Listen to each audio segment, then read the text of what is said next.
Bhushan studio Arjuni ला लाइक करू, share करू और अपन आशीर्वाद माया दुलार जरूर दू।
ये तोरे मुठे गुलाबी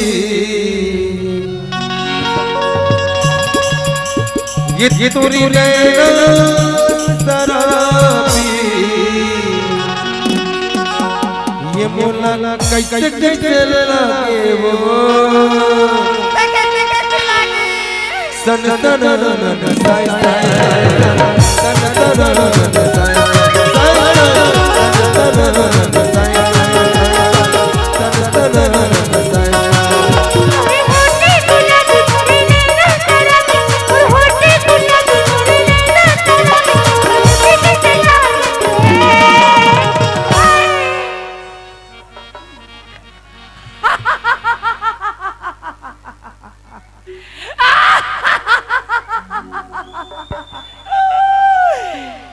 टूरी एकदम सनान है रे।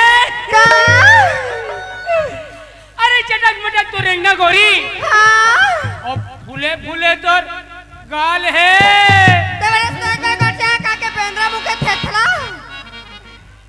माँ के संगवारी हो एक नंबर बाल है।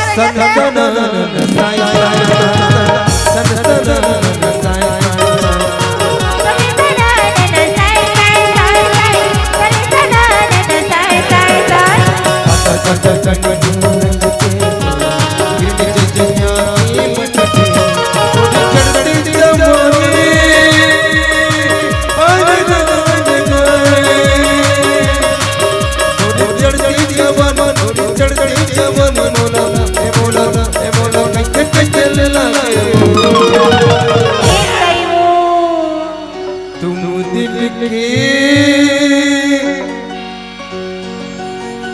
धड़कन में रगते हो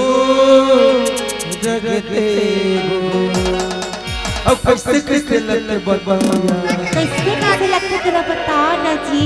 धक धक से लगे धक धक से लगे धक धक से लगे